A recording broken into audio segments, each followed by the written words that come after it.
Now at 5, a winter storm watch is in effect. I'll detail that. Here comes the snow. It may be a heavy burst of snow at the beginning. I'll have the timing and the amounts. If we lost this opportunity to own this franchise, I really don't know what I would do next, because it really does have my heart. Small businesses at risk of shutting down and closing their doors. Tonight, how one city is helping them stay open. It's so hard. It's just so hard. Tonight, the story of a woman who lost her sister to COVID-19, how she's honoring her loved one. From the station working for you, this is WRTV News at 5, streaming now. Now first at 5, INDOT and Indianapolis DPW salt and plow trucks are ready to roll. Both agencies plan full call-outs starting tomorrow for snow that will likely drop a couple of inches on top of the snow left behind from earlier this week. INDOT says be on the lookout for their trucks starting at 4 p.m. tomorrow. We're going to be doing something called gang plowing on 465, which means that our plows will be pushing snow into one lane, and then another plow will come up behind it and push the snow into the other lane until we get all the way to the shoulder. So if you come across that, give them a ton of room. Don't try to pass in between them. You never know where those plows are, especially if it's snowing outside.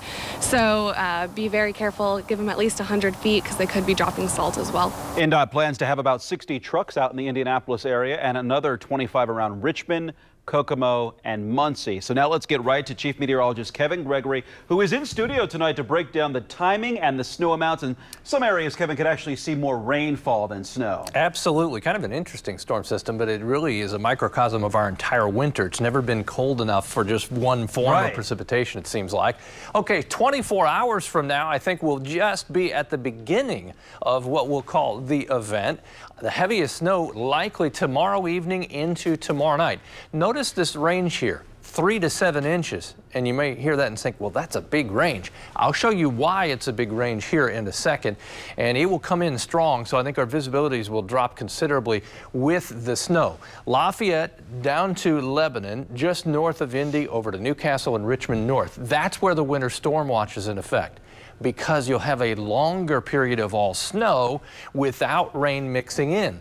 Let's pick up the timeline. 1 o'clock in the afternoon tomorrow, still dry. By the time we get to 4 o'clock, see the blues? This is the first burst of snow, and it may be quite heavy at times. There we are at 7 o'clock.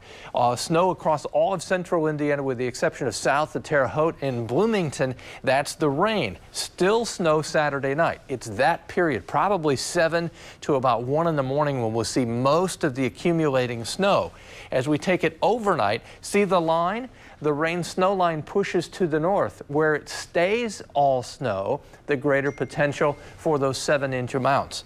As you come south, because the rain takes over for quite a while, I think that will cut down on snowfall potential. This is the way it looks like from very little snow from Bloomington to Bedford to the most 4 to 7 inches, I would say, north of a Lafayette to Muncie line. We'll put Indy in there at about 3 inches. That is our snapshot view of the way it will go down, at least at this time.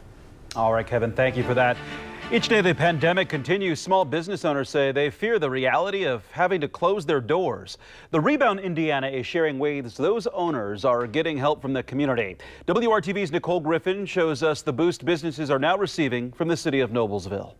People just aren't comfortable coming inside to dine yet. We've lost a lot of family dining business and large groups. Open seats and empty stores. The challenges continue during the pandemic for small business owners. So we've definitely seen a decline in customers this month, especially. We're just really hoping to get back to some warm, heated patio weather again. Jordan Fox and her husband own Books and Brews in Noblesville. We fell in love with this concept 6 years ago when the original location opened up, and my husband and I always wanted to own our own business. And if we lost this opportunity to own this franchise, I really don't know what I would do next, because it really does have my heart. Shauna Metzger, the owner of Little Bloomers Children's Boutique in downtown Noblesville, shares a similar feeling about her business. Every month it's a challenge. Like, I wonder whether or not I'm going to be able to stay in business, or if I'm going to have to close my doors, and if I'm going to lose all of my money, all of my 401k that I had, worked very hard to invest into the store if I'm going to lose all of that. And for Jeff Eaton, the owner of Deer Creek Pub and Bistro and Barley Island Brewing Company in Noblesville, the pandemic has also been a scary time. After 21 years in business at Barley Island, he's had fears of closing his doors as well. The thought was there, we didn't really know how long this was going to last was the big thing. These business owners now have something else in common, a sense of hope and a sigh of relief. Each one of them are now recipients of the second round of Small Business Resilience Grant money from the city of Noblesville. It's definitely going to help pay our February 1st rent to the mall. It's going to give us an opportunity to get 1 month closer to that patio weather. Keep our lights on. The grant helped me not have those feelings of just like dread. Like I know that at least we'll be open now, probably through March. 45 businesses received up to $10,000 to meet immediate needs like maintaining payroll, paying rent, or buying more PPE. For Fox and her husband, it helps them not only continue to provide for their family, but also serve the community. We do a lot with the community and collaborate with different nonprofits and special needs kids come and work here. So to close our doors would not only be a sad day for us, but our community partners as well. She says even though they are struggling, they are still dedicated to supporting others. Working for you, Nicole Griffin, WRTV. Well, the application deadline for this second round of grants is now closed. Businesses started receiving money this week. There is no announcement yet on whether the city will do a third round of grants. Noblesville Mayor Chris Jensen is still encouraging people to support local establishments. 13,000 additional doses of vaccine to protect against the coronavirus are scheduled to start arriving in Indiana soon. That should put Indiana's weekly dosage amount to above 90,000, and that will help with these numbers, helping them climb even more. As of this morning, nearly 520,000 Hoosiers have received their first dose of the vaccine, and more than 127,000 are fully vaccinated. Remember, if you are 70 or older, a first responder, a healthcare worker, or a resident of a long-term care facility, you can register for your shot by calling 211 or by going online to ourshot.in.gov. But many Hoosiers don't have the internet, or they are otherwise having trouble registering. So now local libraries are stepping up to help. People who are unable to make an appointment on their own can call or stop into more than 230 participating libraries across the state for assistance. The Johnson County Public Library System has already helped around 150 people make appointments in just the last week or so. Johnson County has a lot of senior citizens that needs assistance with internet access, computer appointments, and things like that. And we're a trusted environment, so they feel comfortable giving us their name, their phone number, their addresses. Statewide libraries have scheduled appointments for more than 1,300 Hoosiers and reached out to more than 66,000 with information about the vaccine. In the race to provide more vaccine, Johnson & Johnson said today its vaccine appears to protect against COVID-19 with just one shot. It's not as strong as some two-shot rivals, but still potentially helpful for a world in dire need of more doses. Results released today show the single-shot vaccine was 66% effective overall at preventing moderate to severe illness and much more protective against the most serious symptoms. The vaccine worked better in the U.S. compared to South Africa, where it was up against a tougher mutated virus. The company says it will file an application for emergency use soon in the U.S. and then abroad. The state reported today more than 2,600 new positive cases of coronavirus. Those results were recorded Wednesday and yesterday. The 7-day positivity rate is down to 8.7%. The Marion County Public Health Department is still offering free testing by appointment. It's available at the health department's main location. That's at 3838 North Rural Street, Monday through Friday from 8:30 to 3:30. You can drive up or walk through. Drive-through testing is available at the Marion County Fairgrounds at 7300 East Troy Avenue, Monday through Thursday from 10 a.m. to 5 p.m. You want to enter through Gate 4 on Fisher Road. The health department is also adding Saturday testing on the third Saturday of every month at 3820 North Keystone Avenue from 9 to noon. That will also be drive-through or walk-up. The next one will be Saturday, February 20th. But again, you must have an appointment for any of these locations. You can do that by going to marionhealth.org/IndyCovid, or you can call this number. It's on your screen, 317-221-5515. Meantime, 46 more Hoosiers have died with COVID-19. Those deaths occurred between January 14th and yesterday. So many people have lost a loved one, and here at WRTV, we want to make sure those who have died from COVID-19 are remembered for their lives and their impact. Tonight, our Alyssa Donovan tells us about Lena Hefner. She used to hold my face like this all the time. I have so many pictures where her just holding my face. I miss her smile the most. Livia and Lena Hefner were inseparable for most of their lives. She's more than a sister to me. She's like my everything. The two spent time in foster homes together when they were young and have been as close as sisters could possibly be ever since. It was me and Lena from the age of, I was 7, she was 8, until she passed away. We always lived by each other or lived together. Lena had a lifelong struggle with asthma and started having trouble breathing last March. She started using her inhaler frequently because she felt like her asthma was bothering her. But then the fever started. She went to the hospital to get checked out, where she tested positive for COVID-19. Livia says her sister's health went downhill from there. On April 3rd, the hospital called to let me know that they were putting her in an induced coma to put a breathing tube on her because she couldn't hardly breathe on her own. Before the doctors put in the breathing tube, Lena and Livia had one last talk. The last thing she said to me was, take care of my son. And she said, don't be scared. She said, because I believe in God. And she said, if God ready for me, she said, that's where I'm going to be. 2 weeks later, Lena Hefner died. She was 44 years old. It's been hard on the family. It's been hard on us.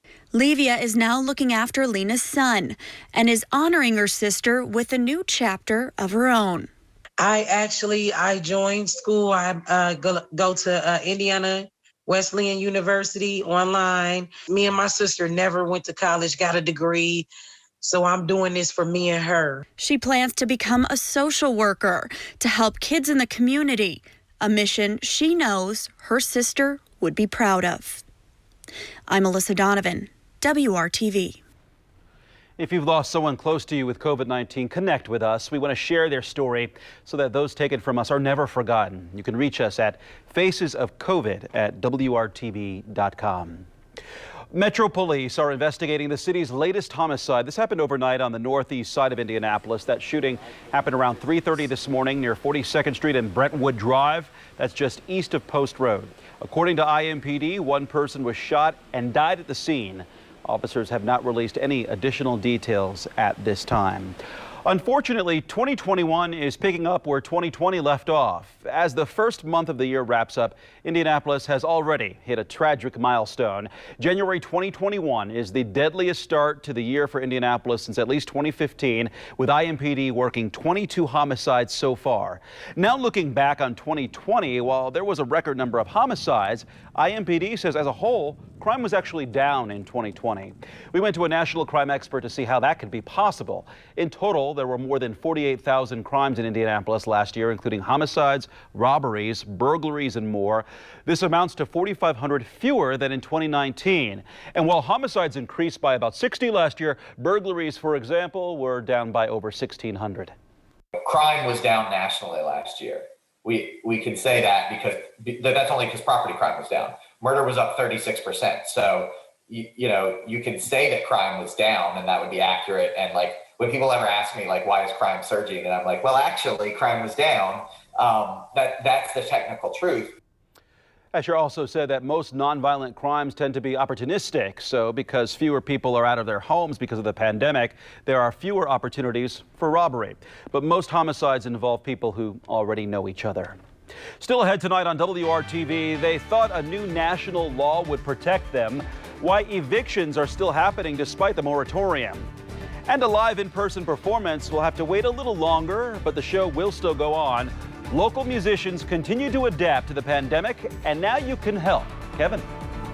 Our rising precipitation chances for tomorrow. Notice I use that word because I think we'll see both rain and snow. We'll focus on accumulating snow, especially coming up.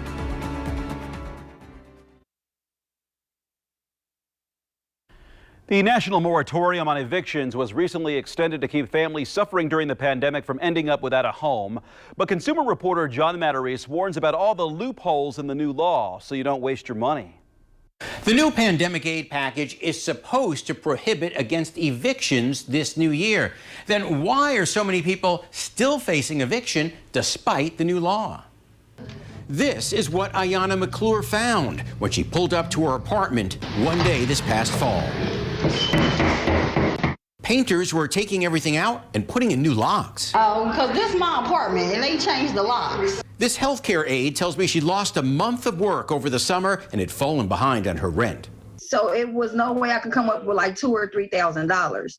Ayanna, who's now staying in a local women's shelter, says she was evicted despite the eviction moratorium. I guess like the first day that he could file the eviction, he did it. She's not alone. 3 days after Christmas, we found Amanda Barger and all her belongings tossed out of her rented mobile home. I know this is a business and you gotta pay your own way, but they could have a little, kindness. The good news for renters behind on their payments, the national moratorium on evictions has been extended into the new year.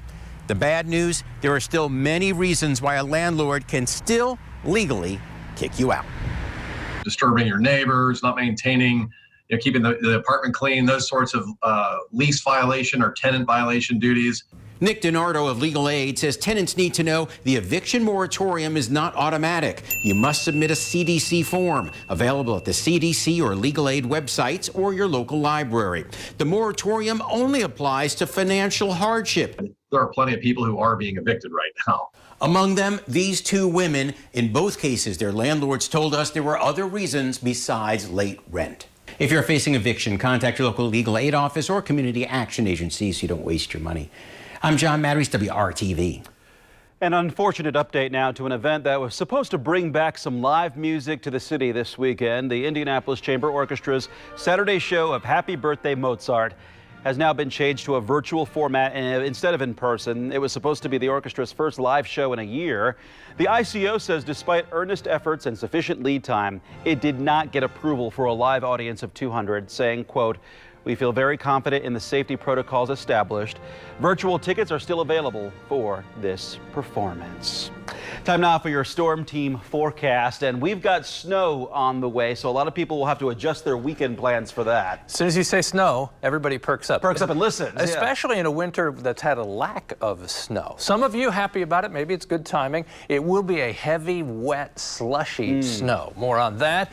Look at that dog. Just enjoy. Ooh, got a stick. Not for long.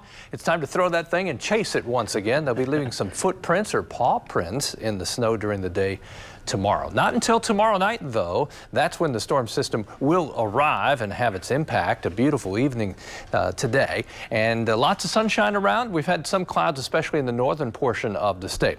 We've got a storm system on the horizon, but do I have time to wish a happy birthday? Of course I do. Happy birthday to Lynn Caldwell. Her husband, of course, legendary anchor here at WRTV for over 30 years. Happy birthday to Lynn, 89. She and Howard were married for over 60 years. Temperatures, they're all in the 30s, 32 in Greenfield, 34 in Indy. That's going to play into the whole storm system this weekend with temperatures at or slightly above freezing through much of this. I think that will help as far as dealing with the accumulation portion of this. It'll turn it fairly slushy. 39 tomorrow and then 38 on Sunday. When the precip starts, we'll see the temperature fall because of the evaporational cooling that takes place. As far as timing out, our chance for snow and rain begins after 4 o'clock, first in the western portion of the state and then increasing from there. Let's look at just Indianapolis, and these are 4 different forecast models, but you can see anywhere from 2.5 to 3.5 inches, so fairly consistent in predicting snowfall for Indianapolis. The other part of this is, if you look at you can get computer model overload for sure, but if you look at forecast amounts, the theme that all models have is increasing the snowfall amounts as you go north and east of Indianapolis. In some cases 4 to 7 inches, decreasing snowfall south and west of Indy because we'll mix in or change to rain at times. Pick up the timeline. The first punch of snow will be heavy, wet, lower visibility, lead to accumulation. I think the accumulating snow is the greatest tomorrow evening and tomorrow night. Then, as we go according to plan, that rain snow line lifts north, transitioning to rain, but keeping the snow to the north. That's why the snowfall totals will be higher there. Sunday, we'll do the opposite. We'll start with some rain, change it over to snow before it ends, but the snow on Sunday will not be as consequential. Monday, 30 degrees and cloudy. Tuesday, sunshine, 33 degrees. Temperatures warm enough for another rain event that arrives on Thursday, may end with some snow on Friday. Mark? Kevin, thank you. Still ahead on the news at 5, going out on top, the Christmas tradition that set a record, helping others in its final year. Next. It is almost February, but we're bringing you some Christmas cheer today. We've learned that the We Care Park holiday light display in Kokomo raised a record $118,000 in its final year. After a 27-year run, the owner and operator of the attraction decided to retire after last year.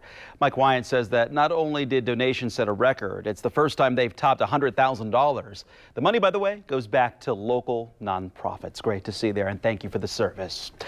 Church leaders share stories of disparities for people of color in the United States healthcare system. All new at 6 o'clock here, how local churches are stepping up to help improve healthcare where it's needed most. And is that stimulus cash burning a hole in your pocket?